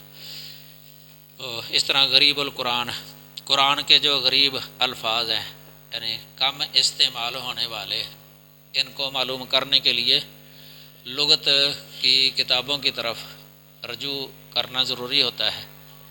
غریب القرآن پر مشہور کتاب ہے المفردات فی غریب القرآن، راغب اصفہانی کی، اردو میں ترجمہ بھی اس کا ہو چکا ہے، مولانا عبدہ الفلاح مفسر قرآن، اشرف الحواشی ہے نا جن کی، انہوں نے اس کا ترجمہ کیا ہے، 1 جلد میں یہ چھپا ہوا ہے۔ راغب اصفہانی یہ لغوی تھے، لغوی، غریب القرآن، المفردات فی غریب القرآن۔ جس طرح غریب الحدیث پر بھی کتابیں ہیں نا، لغات الحدیث، علامہ وحید الزمان صاحب کی، اس طرح غریب النہایہ فی غریب الحدیث، یہ اسیر الدین ابو سعادات، ابن اسیر کی ہے، ابن اسیر ابو سعادات کی کتاب یہ بڑی مشہور کتاب ہے، اس کے اکثر حوالے دیتے ہیں یہ عام جو حدیث کی شروعات کرتے ہیں نا، یہ عربی کے اندر ہے، 4 جلدوں میں یہ شروع سے چھپی، اب تو تحقیق کے ساتھ زیادہ ویسے ہو گئی ہیں۔ پہلے متقدمین نے بھی اس پر کتابیں لکھی تھی، غریب الحدیث ابو عبید قاسم بن سلام پرانے محدثین ہیں 3 صدی کے، اور اس طرح ابو اسحاق حربی کی غریب الحدیث کتاب، ان کے علاوہ بھی کئیوں نے کتابیں لکھی ہیں۔ النہایہ کے اندر جو ہے نا تقریباً پہلی کتابیں ساری جمع ہو گئی ہیں۔ النہایہ یہ لغات الحدیث جو ہے نا، یہ بھی ویسے 3 ضخیم جلدوں میں چھپی ہوئی ہے، پہلے 6 جلدوں میں تھی، یہ چھوٹی جلدیں تھی پرانا نسخہ۔ اس طرح ایک مجمع البحار بھی کتاب ہے، بڑی ہے وہ غریب الحدیث پر، طاہر پٹنوی کی کتاب ہے یہ مجمع البحار۔ تو یہ قرآن کی غریب الفاظ کی شرح اور تفسیر، اس طرح قرآن کے محکمات اور متشابہات کا علم، یہ بھی بہت ضروری ہے۔ اس طرح عمومات قرآن اور آیات قرآنیہ کے جو مخصصات ہیں، قرآن میں ہی جو مخصصات ہیں یا حدیث کے اندر جو مخصصات ہیں، مخصصات کی 2 قسمیں بن جاتی ہیں نا، ایک مخصصات متصلہ اور ایک مخصصات منفصلہ۔ مخصصات متصلہ یہ اصول فقہ کی اصل میں بحث ہے، اصول فقہ کی کتابوں میں جہاں یہ تخصیص کی بحث ہوتی ہے نا، وجیز کے اندر کافی تفصیل لکھی ہوئی ہے اس کے بارے میں، مخصصات متصلہ اور منفصلہ۔ ارشاد الفول کے اندر بھی ہے، متصل کا مطلب یہ ہوتا ہے کہ جہاں عام ہے اس کے ساتھ ہی تخصیص ہے، ملی ہوئی ہے اس کے ساتھ، جس طرح مستثنیٰ آ جائے کوئی مستثنیٰ، یا غائط آ جائے غائط، یا کوئی قید ساتھ ہی لگ جائے تخصیص، تو یہ متصل ہے، اسی یعنی نص کے ساتھ ہی، عموم کے ساتھ ہی۔ منفصلہ کا مطلب یہ ہے کہ کسی اور نص کے اندر آئی ہے وہ تخصیص علیحدہ، وہ پھر قرآن میں بھی ہو سکتی ہے، کوئی اور کسی دوسری جگہ پر آ جائے، یعنی جس طرح دم کا لفظ ہے کہ خون حرام ہے، اور دوسری آیت میں دمن مسفوحن آ گیا، وہ علیحدہ آیت ہے، اس سے پتہ چلا کہ مسفوح کے ساتھ اس دم کی تخصیص ہو گئی ہے، کہ عام دم مراد نہیں ہے بلکہ خاص دم مراد ہے، یعنی مسفوح، یہ ہے منفصل کی مثال۔ تو حدیث کے ساتھ بھی ہو جاتی ہے تخصیص، یہ منفصل ہی ہوتی ہے، قرآن کی آیت کی کسی حدیث کے ساتھ تخصیص، کیونکہ حدیث منفصل ہے قرآن سے، تو علیحدہ نص کے اندر وہ ہوگی تخصیص۔ اس طرح مخصصات متصلہ اور منفصلہ کو معلوم کرنا، اس طرح قرآن کے جو مطلقات ہیں اور ان کے مقیدات یہ معلوم کرنا، مطلق اور مقید کی بحث۔ اس طرح مجملات قرآن، مجملات یعنی ان کے مفصلات ہوتے ہیں، مفصلات مجمل کے مقابلہ میں مفصل ہوتا ہے، مفصل، تو ان کو جاننا یہ بھی تفسیر کے اندر ضروری ہوتا ہے، اس لیے اصول تفسیر پڑھنا جو ہے نا یہ بہت ضروری ہے۔ ساتھ اصول تفسیر، اصول تفسیر کی کتابیں، یہ علوم قرآن سے بھی مشہور ہیں یہ کتابیں۔ اصول تفسیر میں ایک کتاب ہے ویسے بڑی جامع ہے، وہ اس کا نام ہے قواعد التفسیر، خالد بن عثمان السبت انہوں نے لکھی ہے، یہ 2 جلدوں میں ہے، قواعد التفسیر، قواعد التفسیر۔ یہ بہت سارے علوم ہیں، الاتقان فی علوم القرآن سیوطی کی ہے، یہ 2 جلدوں میں بھی چھپی ہوئی ہے، پہلے 1 جلد میں چھپی تھی یہ باریک لکھائی میں، بعد میں 2 جلدوں میں آ گئی ہے۔ یہ اس میں بہت سارے قرآن سے متعلقہ جو ہے نا چیزیں، علوم ذکر ہیں بہت سارے۔ تو اس طرح ان سے پہلے کتابیں تھیں، یہ زرکشی کی کتاب ہے البرہان فی علوم القرآن، یہ 4 جلدوں میں چھپی ہوئی پہلے۔ اس طرح ایک مناہل العرفان ہے، مناہل العرفان فی علوم القرآن، یہ عبدالعظیم زرقانی کی کتاب ہے 2 جلدوں میں۔ اس طرح ایک مباحث فی علوم القرآن عام مشہور ہے درسی کتاب مناع القطان کی۔ یہ کتابیں تو بہت ہی زیادہ جو ہے نا اب آ گئی ہیں یہ علوم قرآن پر، ان کا بھی ویسے دیکھنا چاہیے مطالعہ تفسیر سمجھنے کے لیے، قواعد ضوابط۔ تو یہ سلف صالحین انہوں نے بہت کچھ یعنی لکھا ہے. یہ شیخ الاسلام ابن تیمیہ کا جو مقدمہ ہے فی اصول التفسیر، اس کی شروعات اب تو بہت زیادہ ہے. جب ہم پڑھتے تھے نا مدارس کے اندر، اس وقت تو کوئی شرح نہیں ہوتی تھی اس کی. مقدمہ فی اصول التفسیر مجموع فتاوی کے اندر بھی آئی ہے، غالباً 13ویں جلد میں ہے یہ.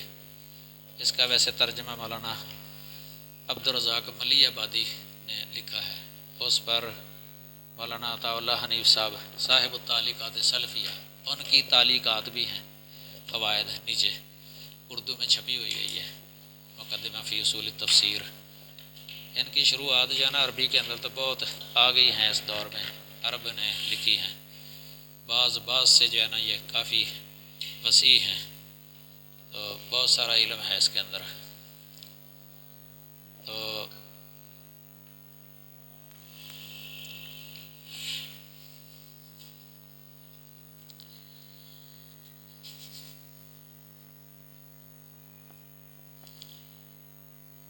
کئی لوگ ویسے ایسے ہیں یہ جو اپنے آپ کو اہل سنہ ہی کہتے ہیں، اہل سنہ، جو کہ حقیقت میں اہل رائے ہیں، اہل تقلید. انہوں نے بھی ان چیزوں پر لکھا ہے.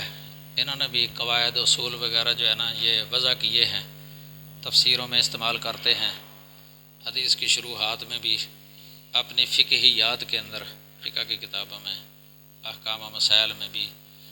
لیکن یہ اصول اہل سنہ کے نہیں ہیں، اہل سنہ کے نہیں ہیں، کیونکہ ان کے نزدیک جو ہے نا کتاب اللہ کے عموم کی تخصیص خبر واحد کے ساتھ جائز نہیں ہے. کتاب اللہ کے اطلاق کی تقیید یا مطلق کی تقیید خبر واحد کے ساتھ جائز نہیں ہے. اس طرح کتاب اللہ کے خاص کا بیان خبر واحد کے ساتھ جائز نہیں ہے. اس کی وجہ سے جو ہے نا ان کی تفسیروں کے اندر کافی غلطیاں ہیں جو عام جمہور اہل سنہ کی تفسیر کے خلاف ہیں. انہی کی وجہ سے پھر مسائل کے اندر اختلاف بھی ہو جاتا ہے، تفسیر کے اندر اختلاف بھی ہو جاتا ہے. مثلا یہ آیت کو عموم پر ہی رکھتے ہیں، اور دوسرے جو اہل سنہ ہیں عام اصل، وہ اس تخصیص مخصصات کا لحاظ رکھتے ہیں. اس طرح یہ اس کو اطلاق پر رکھتے ہیں جو مطلق ہے، لیکن دوسرے وہ عام جمہور جو ہیں اہل سنہ وہ مقیدات کا خیال رکھتے ہیں، مقیدات کا خیال رکھتے ہیں. ان کے نزدیک جائز ہے یہ تخصیص حدیث کے ساتھ کتاب اللہ کی، بلکہ یہ ائمہ اربعہ کا بھی قول ہے کہ کتاب اللہ کے عموم کی تخصیص خبر واحد کے ساتھ جائز ہے. یہ مولانا عبداللہ لکھنوی کی کتاب ہے امام الکلام، اس میں انہوں نے ائمہ اربعہ کا ہی لکھا ہوا ہے، اور تفسیر نیشاپوری اس کا حوالہ بھی دیا ہوا ہے کہ انہوں نے بھی یہ بات لکھی ہے. اور شیخ محدث زبیر علی زئی رحمہ اللہ، انہوں نے اپنے مقالات کے اندر جو ہے نا کافی حوالوں سے یہ ثابت کیا. ائمہ اربعہ کا قول ہے کتاب اللہ کے عموم کی تخصیص خبر واحد کے ساتھ جائز ہے، یہ جائز ہے.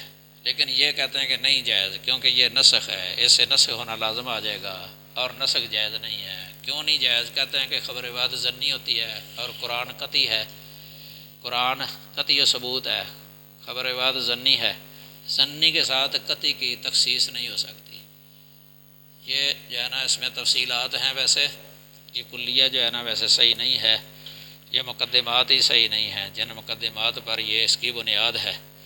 سمجھ لگی نا؟ تو یہ اصل میں تفسیروں کے اندر جو ہے نا یہ غلطیاں ان اصول کی بنا پر بھی ہو جاتی ہیں. مثلا یہ جو قاعدہ ہے کہ قرآن کے اطلاق کی خبر واحد کے ساتھ تقیید جائز نہیں ہے، یا عموم کی تخصیص جائز نہیں ہے، یا خاص کا بیان جائز نہیں ہے. تو یہ اصول فقہ کی کتابوں کے اندر جو ہے نا قرآن کی آیتیں جو ہے نا وہ ذکر کر کے جو ہے نا کئی دفعہ جمہور علماء کے نزدیک وہ خبر واحد کا لحاظ ہوتا ہے، اس کے اندر وہ تفسیر خبر واحد کے ساتھ کرتے ہیں، حدیث کے ساتھ کتاب اللہ کی آیات کی. لیکن یہ جو ہے نا وہ نہیں کرتے، کیونکہ ان کے قاعدے کے خلاف ہے یہ. رکوع سجود ہی ہے۔ قرآن کی ہے تو آن کہ رکوع کرو اور سجدہ کرو، رکوع کرو سجدہ کرو۔ یہ کہتا ہے کہ یہ تو مطلق ہے، مطلق رکوع کرو سجدہ کرو۔ اس جگہ پر یہ تو نہیں آیا کہ تو معنینا کے ساتھ سجدہ کرو، تو معنینا کے ساتھ رکوع کرو، یہ نہیں آیا۔ لہٰذا اگر یہ کہا جائے نا کہ طمانینہ یہ بھی فرض ہے، سجدہ بھی فرض ہے اور سجدے کے اندر اطمینان کرنا یہ فرض ہے، تو اس سے کتاب اللہ پر زیادتی لازم آ جائے گی، یہ کہتے ہیں۔ اس کی وجہ سے یہ کہہ دیتے ہیں کہ طمانینہ فرض نہیں ہے۔ پھر ان کا اختلاف ہے آپس میں فقہ والوں کا۔ ایک قول ان کا یہ ہے کہ طمانینہ جو ہے نا یہ سنت ہے، اور ایک قول یہ ہے کہ یہ واجب ہے۔ فرض پھر بھی نہیں کہتے، فرض پھر بھی نہیں کہتے، لیکن جمہور اہل علم کے نزدیک جو ہے نا یہ طمانینہ جو ہے نا یہ فرض ہے، یعنی سجدہ طمانینہ والا سجدہ یہ فرض ہے، اطمینان والا سجدہ، اطمینان والا رکوع یہ فرض ہے جمہور اہل سنہ کے نزدیک۔ لیکن ان کا قول جو ہے نا ہٹا ہوا ہے اہل سنہ کے موقف سے، صرف اس قاعدے پر بنیاد رکھی ہے انہوں نے۔ یہ ہدایہ کے اندر دونوں روایتیں لکھی ہوئی ہیں، یہ دونوں روایتیں، روایتوں سے مراد حدیث نہیں ہے، روایتوں سے مراد ہے امام ابو حنیفہ کی یعنی سے، یہ تخریجی مراد ہے، تخریج کہ دو تخریجیں ہیں، ایک کرخی کی تخریج ہے ابوالحسن کرخی کی، اور ایک جرجانی کی، یہ فقیہ ان کے متاخرین میں۔ ایک تخریج میں جو ہے نا وہ واجب بنتا ہے امام حنیفہ کے نزدیک، اور ایک تخریج میں وہ سنت بنتا ہے امام ابو حنیفہ کے نزدیک۔ تو یہ تخریجی قول ہے۔ یہ اس سے پتہ چلتا ہے کہ امام ابو حنیفہ نے یہ نہیں کہا کہ یہ سنت ہے، اور یہ نہیں کہا کہ یہ واجب ہے، یعنی یہ صراحت نہیں کی۔ جس قول میں کسی امام نے خود کوئی صراحت نہ کی ہو، بعد والے جو ہے نا وہ تخریج کریں اس کا قول کہ کیا ہو سکتا ہے کسی اصل کو سامنے رکھتے ہوئے، تو اس کو کہتے ہیں تخریج، تخریجی قول، یعنی انہوں نے کوئی صراحت نہیں کی اس کی، یہ بعد والوں نے جو ہے نا یہ تخریج کر کے اس کو جو ہے نا عام کتابوں کے اندر لکھ دیا ہے۔ اب اتنا معروف ہو گیا یہ قول کہ رکوع سجود کے اندر قوم اطمینان جو ہے نا، قوم جلسے کے اندر اطمینان یہ فرض نہیں ہے۔ وجہ کیا ہے کہ رکوع سجود جو ہے نا یہ تو ثابت ہے قرآن سے، تو قرآن سے جو چیز ثابت ہو جائے وہ فرض ہوتی ہے، اور سنت غیر متواتر، اس سے جو شے ثابت ہو نا اس کو فرضیت کا درجہ نہیں دیتے، اس کو یہ وجوب کا درجہ یا سنیت کا درجہ، یہ ہے اصل سبب اختلاف۔ جمہور اہل علم آپ دیکھ لیں حدیث کی جو کتابیں ہیں سیاستہ ہے، ان میں واضح باب موجود ہے، صحیح بخاری کے اندر یہ مسئلہ ذکر ہے، رکوع اور سجود میں اہتمام، طمانینہ والا رکوع اور سجود جو ہے نا یہ ہو تو پھر نماز ہوتی ہے۔ وہ حدیث جو ایک معروف ہے محدثین کے ہاں مسیح صلاۃ کے ساتھ، وہ ذکر کیا امام صاحب نے کہ ایک آدمی نے نبی صلی اللہ علیہ وسلم کے سامنے نماز پڑھی، نماز کے اندر طمانینہ ہی ترک کیا تھا اس نے، حدیث کے اسے واضح پتہ چلتا ہے۔ تو جب جانے لگے تھے آپ نے فرمایا ارجع فصلی فإنک لم تصلی، یہ فإنک لم تصلی سے پتہ چلتا ہے کہ یہ فرض چھوڑے تھے اس نے، فرض جس کے چھوڑنے سے نماز ہوتی نہیں ہے، اعادے کی ضرورت ہے۔ اس نے پھر اسی طرح نماز پڑھی، پھر اجازت مانگنے لگے، فرمایا کہ ارجع فصلی فإنک لم تصلی، پھر اس نے اسی طرح نماز پڑھی، حتیٰ کہ اس نے یہ کہا کہ علمنی، کہ آپ مجھے نہ سکھا دیں۔ آپ نے جو اس کو نماز سکھائی تھی وہ طمانینہ والی تھی۔ حدیث تو آپ جانتے ہی ہیں، یہ مشہور حدیث ہے سیاستہ کی، بخاری کے اندر کئی جگہ پر آتی ہے، اس میں یہ لفظ ہے نا ثم ارکع حتی تطمئن راکعا ثم ارفع حتی تستوی قائما ثم اسجد حتی تطمئن ساجدا ثم ارفع حتی تطمئن جالسا ثم اسجد حتی تطمئن ساجدا۔ دیکھو نا، اطمینان والی نماز سکھا رہے ہیں نبی صلی اللہ علیہ وسلم اس کو۔ اس سے پتہ چلتا ہے کہ اطمینان چھوڑا تھا اس نے، فرمایا کہ تیری نماز ہوئی نہیں۔ اس سے پتہ چلتا کہ یہ فرض ہے۔ لیکن یہ کیا کہتے ہیں؟ کہتے ہیں کہ یہ خبر واحد ہے، تو خبر واحد ظنی ہے، اور ظنی کے ساتھ قرآن کی اطلاق کی تقیید یا عموم کی تخصیص یہ نہیں ہو سکتی، کیونکہ اگر یہ اس کو بھی فرض کہہ دیں تو نسخ لازم آ جائے گا۔ یہ تو بالکل ہی غلط ہے قاعدہ۔ نسخ کب لازم آ رہا ہے؟ نسخ تو اس وقت لازم آئے کہ وہ سارا ختم ہو جائے۔ سجدے کو ختم تو نہیں نہ کیا طمانینہ کہہ کے، سجدہ تو ہے اطمینان والا سجدہ۔ بلکہ یہ بھی یاد رکھیں کہ ایک لغوی معنی ہوتا ہے نا، ایک شرعی معنی ہوتا ہے۔ ان لوگوں نے لغوی معنی کو مقدم کیا ہے۔ کہتے ہیں کہ رکوع جو ہے نا، اس کا معنی ہوتا ہے وضع الانحنا۔ رکوع کا معنی ہے انحنا، یعنی جھک جانا، اور سجدے کا معنی ہے وضع الجبہۃ علی الارض، ماتھا زمین پر رکھ دینا۔ یہ لغوی معنی ہے۔ لغت کو دیکھا انہوں نے۔ اب عام جمہور علماء فقہائے محدثین وہ شرعی معنی کو مقدم کرتے ہیں، یعنی سجدے سے مراد ہے اطمینان کے ساتھ زمین پر ماتھا لگانا، اطمینان بھی ہو اس کے اندر، طمانینہ والا سجدہ۔ اتنا رکوع بھی طمانینہ والا، مطمئن ہو کے، کیونکہ یہ لفظ شرع میں ہے، قرآن میں ہے، تو ایک حقیقت لغویہ ہوتی ہے اور ایک حقیقت شرعیہ، ایک حقیقت عرفیہ۔ تین ہیں حقیقت کی قسمیں: حقیقت لغویہ، حقیقت شرعیہ اور حقیقت عرفیہ۔ عرفیہ کی بھی آگے دو قسمیں بن جاتی ہیں، عرفیہ عامہ، عرفیہ خاصہ۔ یہ اکثر جو ہے نا لغت کو مقدم کرتے ہیں، لغوی معنی کو اکثر، لیکن فقہائے محدثین اہل سنہ وہ شرعی معنی کو مقدم کرتے ہیں۔ شرعی معنی حقیقت شرعیہ وہ مقدم ہے حقیقت لغویہ پر۔ اس کی وجہ یہ بھی ہے کہ جب حقیقت شرعیہ ہے نا، تو اس کے اندر حقیقت لغویہ بھی ہے، وہ ختم نہیں ہوئی اس کے اندر سے۔ حقیقت شرعیہ حقیقت لغویہ کو مستلزم ہے، لیکن حقیقت لغویہ حقیقت شرعیہ کو مستلزم نہیں ہے۔ جب حقیقت شرعیہ کہا جائے گا نا، تو کوئی لغوی جو معنی ہے وہ ختم تو نہیں ہوتا اس کے اندر، یعنی ہر طمانینہ والا سجدہ سجدہ ہے، لیکن ہر سجدہ طمانینہ والا سجدہ نہیں ہے۔ عموم خصوص مطلق کی نسبت ہے دونوں کے اندر، عام اخص مطلق، یعنی ہر سجدہ طمانینہ والا سجدہ نہیں ہے، لیکن ہر طمانینہ والا سجدہ ہے۔ تو وہ حقیقت لغویہ بھی تو اس کے اندر ہے نا۔ انہوں نے حقیقت لغویہ کو ہی لیا ہے، لیکن حقیقت شرعیہ کو وہ فرض قرار نہیں دیا، حالانکہ ادھر تو وہ سجدہ شرعی مراد ہے، شرعی سجدہ۔ حقیقت لغویہ کو اگر دیکھیں، جب انہوں نے کہہ دیا کہ ماتھا ہی زمین پر لگانا ہے، پھر اس سے تو وہ بھی نکل گیا ہے کہ پاؤں بھی زمین پر نہ لگے ہوں، گھٹنے بھی زمین پر نہ لگے ہوں، ہاتھ بھی زمین پر نہ لگے ہوں۔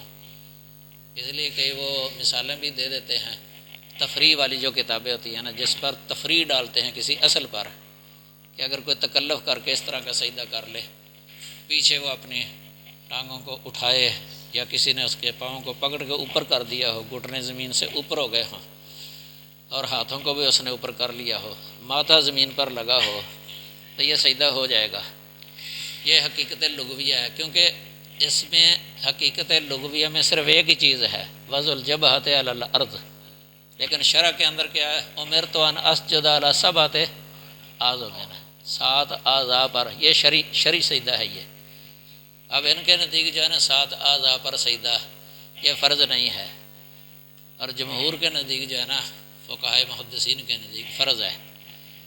تو یہ اس لیے بھی تفسیر کے اندر جو ہے نا اختلاف ہو جاتا ہے جب اصل کے اندر اختلاف ہوتا ہے، حالانکہ یہ قاعدہ جو ہے نا یہ بہت غلط ہے۔ اس کی وجہ سے بہت سارے شرعی احکام متروک العمل ہیں اس قاعدہ کی کہ خبر بعد کے ساتھ کتاب اللہ پر زیادتی جائز نہیں ہے۔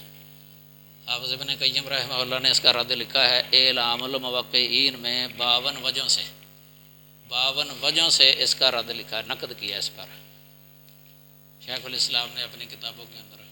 شیخ ناصر الدین البانی صاحب کی ایک مستقل کتاب ہے الحدیث حجۃ بنفسہ فی العقائد والاحکام، اس میں خوب رد ہے اس قاعدے کا۔ ارشاد الفول کے اندر بھی رد ہے، اور بھی کئی کتابیں ہیں علماء حدیث نے جو لکھی ہیں اس قاعدے کو غلط قرار دیا ہے، بلکہ جنہوں نے یہ قاعدہ بنایا ہے نا انہوں نے خود آپ بھی اس قاعدے کی بہت ساری جگہوں میں مخالفت کی ہے۔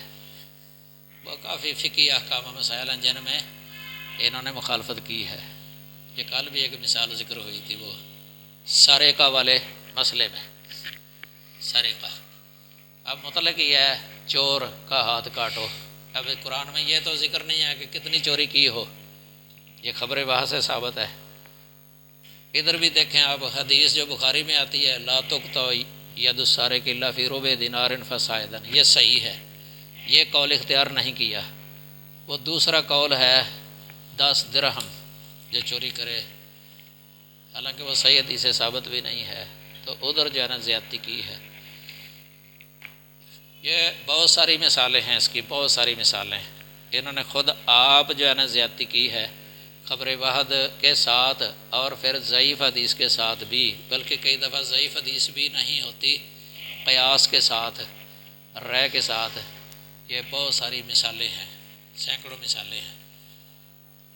شیخ حافظ ثناء اللہ زادی صاحب حافظہ اللہ، ان کی ایک کتاب ہے یہ اصول فقہ پر المنار رسالہ ہے، اس کے پر تعلیقات ہیں ان کی، اس میں انہوں نے بہت ساری مثالیں جمع کی ہیں، اکثر وہ اعلام الموقعین سے جمع کی ہیں۔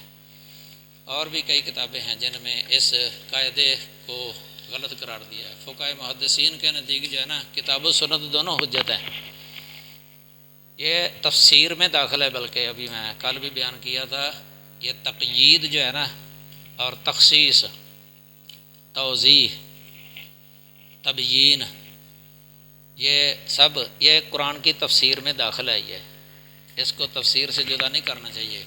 اسی کی وجہ سے بہت ساری حدیثیں متروک العمل قرار ہو دی جا سکتی ہیں، اور ہیں بھی انہوں نے عمل نہیں کیا ان پر، حالانکہ بخاری مسلم کے اندر حدیث ہوتی ہے۔ پھر یہ بھی یاد رکھیں یہ جو کہا جاتا ہے نا کہ یہ خبر واحد ظنی ہے، یہ کئی تو مطلق ہی عام ہی کہہ دیتے ہیں خبر واحد ظنی ہے،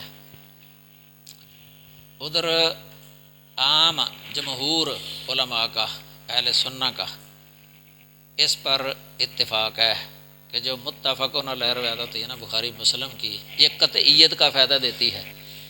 اس کو یہ کہہ کے ٹھکرا دینا کہ یہ ظنی ہے، یہ غلط ہے۔ بخاری مسلم کی احادیث قطعیت کا فائدہ دیتی ہے، قطعیت کا۔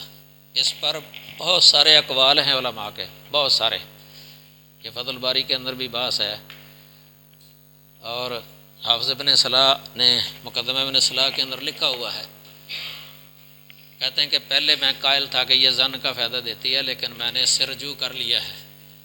پھر انہوں نے حافظ ابن کثیر نے اختصار علوم الحدیث کے اندر ابن صلاح کا یہ قول نقل کر کے نا آخر میں لکھا وَأَنَا مَعَ ابن صلاح، میں ابن صلاح کے ساتھ ہوں اس مسئلے میں۔ پھر شیخ الاسلام ابن تیمیہ کا لمبا قول نقل کیا ہے، اس میں بہت سارے اہل علم کا ذکر ہے جو بخاری مسلم کی حدیثوں کو قطعی سمجھتے تھے، قطعی۔ مالکیوں میں سے بھی ہیں، شافیوں میں سے بھی، حنبلیوں میں سے بھی، اور حنفیوں میں سے بھی ہیں، چاروں مذاہب کے اہل علم میں سے کافیوں کے قول نقل کر دیے انہوں نے جو اس پر تھے، بلکہ احناف میں سے ابو بکر جساس مشہور ہیں، یہ احکام القرآن والے، ان کا قول بھی ان کی احکام القرآن کے اندر ہے کہ بخاری مسلم کی حدیث قطعیت کا فائدہ دیتی ہے۔ اور ایک کتاب ہے مکانۃ الصحیحین، اچھی کتاب ہے، اس میں بھی بہت سارے اقوال جمع کیے ہیں، اس پر بحث ہے مستقل کہ بخاری مسلم کی احادیث قطعیت کا فائدہ دیتی ہیں۔ اور شیخ حافظ ثناء اللہ زاہدی صاحب حافظہ اللہ انہوں نے ایک رسالہ لکھا اس مسئلے پر، اس کا نام ہے احادیث الصحیحین بین الظن والیقین۔ اس میں بھی بہت سارے اقوال جو ہے نا اہل علم کے اکٹھے کر دیے ہیں۔ معروف جو اہل علم ہیں ان میں صرف امام نووی ہیں جو کہتے ہیں کہ یہ ظن کا فائدہ دیتی ہیں۔ امام نووی، ان کا قول ویسے صحیح نہیں ہے، صحیح مسلم کے مقدمے کے اندر امام نووی نے لکھ دیا ہے یہ ظن کا فائدہ دیتی ہے، بخاری مسلم کی۔ شیخ احمد شاکر مصری کی الباعث الحسیس ہے نا، اختصار علوم الحدیث، اس میں انہوں نے ان کا رد کیا ہے جو ظن کا فائدہ ہے۔ متکلمین اشری ماتریدی جو عقیدے میں اشری اور ماتریدی ہیں متکلمین، اس طرح ماتریدی، احناف، اصول فقہ والے اور علم کلام والے یہ عام لکھ دیتے ہیں اپنی کتابوں کے اندر کہ یہ ظن کا فائدہ دیتی ہے۔ شیخ احمد شاکر مصری نے ان کا رد لکھا ہوا ہے سب کا الباعث الحسیس کے اندر۔ اسی طرح ان کی ایک شرح ہے الفیۃ الحدیث سیوطی کی، الفیۃ الحدیث ہے اصول حدیث، شعروں کے اندر بیان کیا انہوں نے اصول حدیث، پورا فن شعروں میں، اس کی شرح بھی لکھی ہے شیخ احمد شاکر مصری رحمہ اللہ، انہوں نے اس کے اندر بھی ان کا رد لکھا ہوا ہے۔ اور شیخ البانی صاحب نے 2 کتابیں لکھی ہیں اس مسئلے میں، ایک تو ابھی میں نے بتائی تھی الحدیث حجۃ بنفسہ فی العقائد والاحکام۔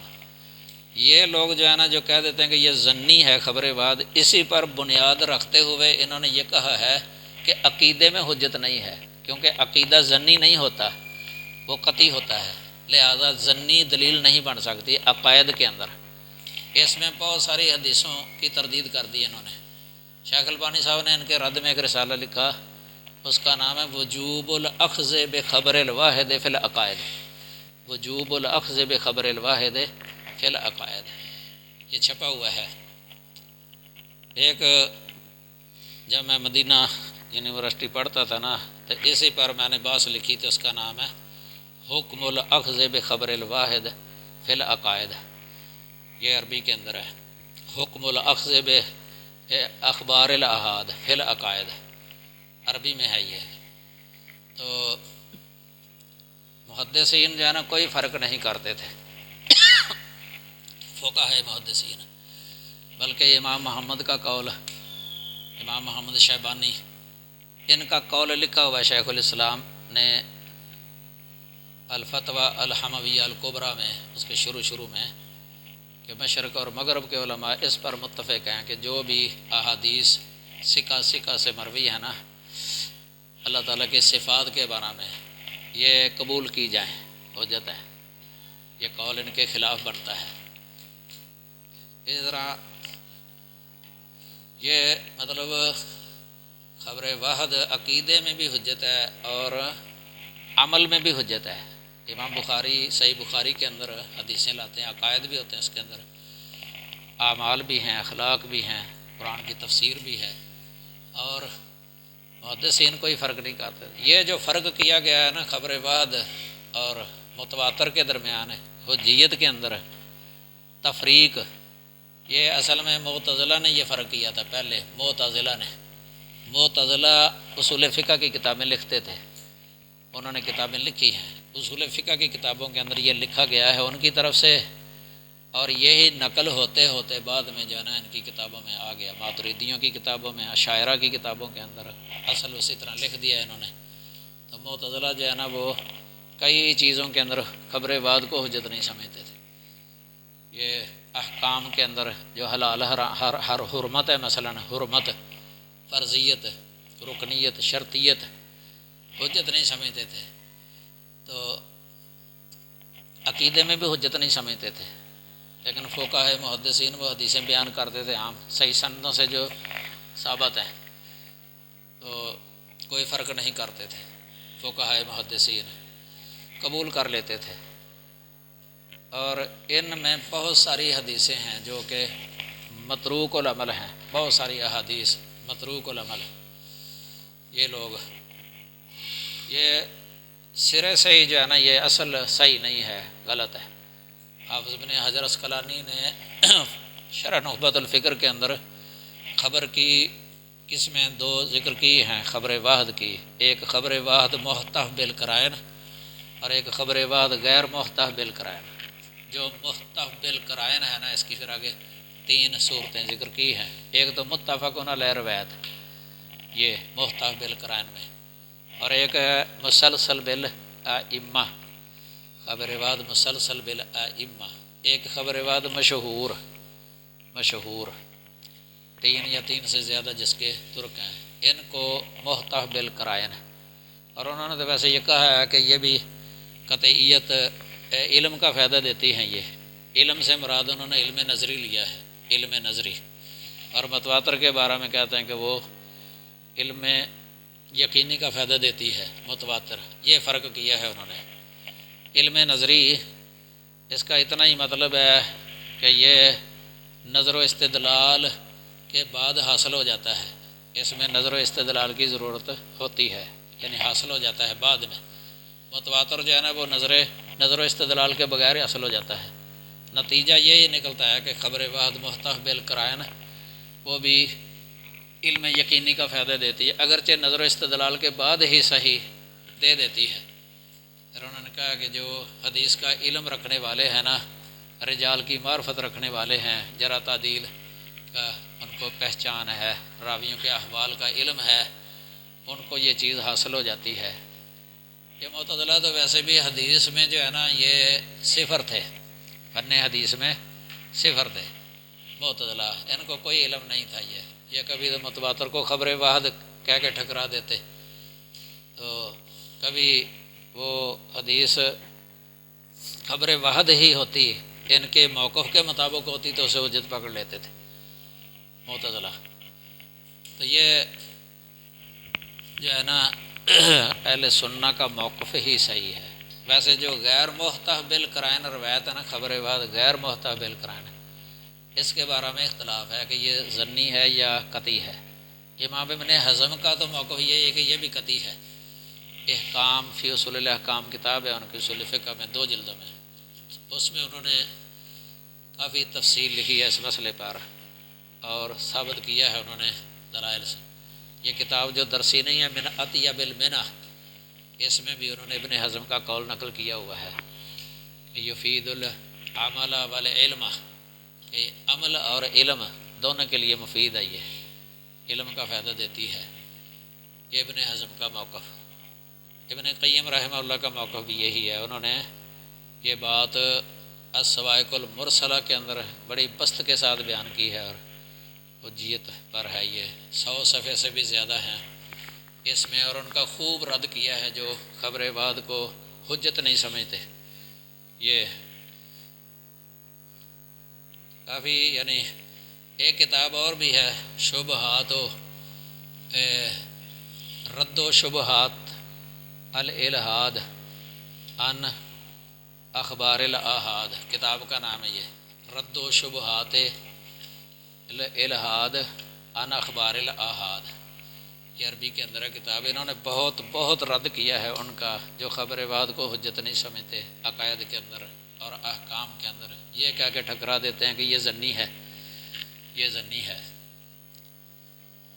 یہ مصنف ہے عبدالرشید ہیں کوئی، عبدالرشید راشد، عربی ہیں کوئی عربی، یہ ان کا رد لکھا ہے. اور مولانا ثناء اللہ زاہدی صاحب حافظہ اللہ، ان کی جو انظار کتاب ہے نا، ثواقب الانظار، اس میں جو ہے نا یہ جہاں سنت کی بحث ہے، غالباً 3 جلد ہے، اس میں جو ہے نا بہت بسط کے ساتھ رد لکھا ہوا ہے ان لوگوں کا جو تفریق کرتے ہیں احتجاج میں، حجت پکڑنے میں، یہ متواتر اور خبر واحد کے درمیان ہے. بہت بسط کے ساتھ ان کا رد لکھا ہوا ہے. تو یہ بھی ویسے پڑھ لینی چاہیے باس. تو تفسیر کے اندر عام جو مفسرین ہیں نا، علماء حدیث مفسرین، یہ کوئی فرق نہیں کرتے. خبر واحد کے ساتھ بھی کتاب اللہ کی آیات کی تفسیر کرتے ہیں، ذکر کر دیتے ہیں احادیث. سلفی تفسیر کے اندر کوئی تفریق نہیں ہے، بلکہ حقیقت میں اگر سوچا جائے نا تو ان کی تفسیروں کے اندر بھی بہت ساری اخبار و احاد ہوتی ہیں. بلکہ اس سے بڑھ کے حیران ہوں گے آپ، ضعیف حدیثوں کو بھی ذکر کر دیتے ہیں. ضعیف، حالانکہ قاعدہ یہ دوسرا ضعیف حدیثوں سے استدلال کر لیتے ہیں، بلکہ موضوع تک جو ہے نا لکھ دیتے ہیں، من گڑت روایتیں، ان پر عقائد کی بنیاد بھی رکھتے ہیں۔ یہ کئی ان کے عقیدے فاسد ہیں، تو جب دلیلیں دیتے ہیں تو وہ موضوع من گڑت روایتیں تفسیروں کے اندر ذکر کر دیتے ہیں۔ یہ تو ایک علیحدہ مستقل بحث ہے اس کے بارے میں، ان کی تفسیروں کے اندر کتنا یعنی غلط مواد، اور بنیاد کیا ہوتی ہے؟ ضعیف موضوع روایتیں۔ تو یہ بھی ایک سبب ہے غلط تفسیر کا، یعنی الاسرائیلیات والموضوعات فی کتب تفسیر، یہ بھی غلط تفسیر۔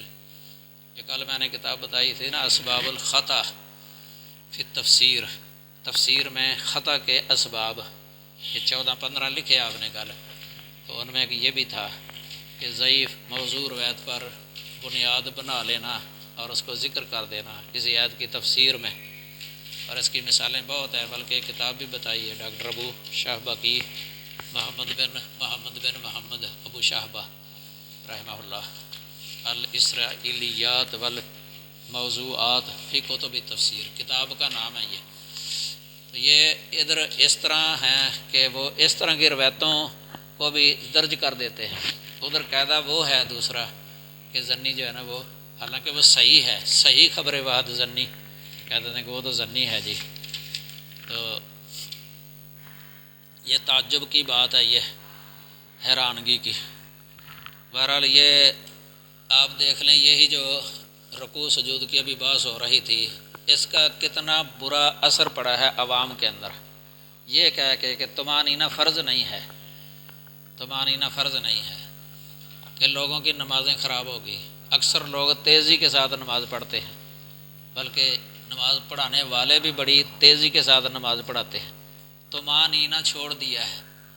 ذرا یہ ہے کہ فرض نہیں ہے، فرض نہیں ہے۔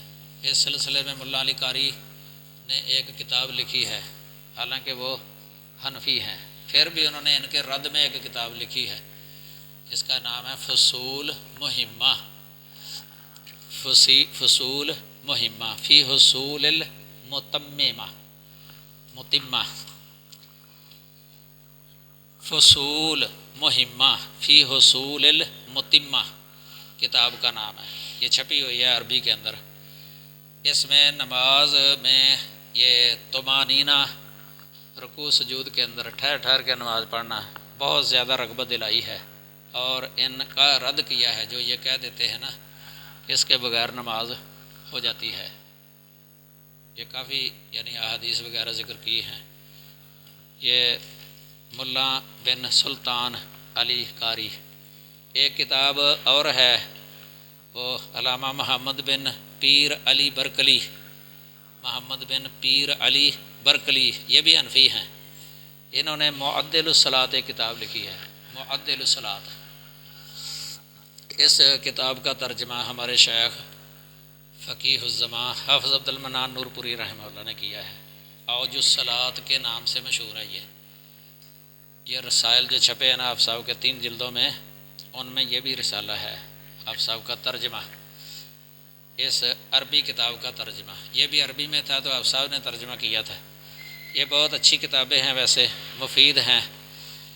یہ 1972 کے اندر ترجمہ کیا تھا آپ صاحب نے اس کا، بہت اس وقت آپ صاحب کا بھی ابتدائی جوانی تھی، ابھی ابتدائی جوانی کا عالم، اس وقت ترجمہ کیا تھا اوج الصلاۃ۔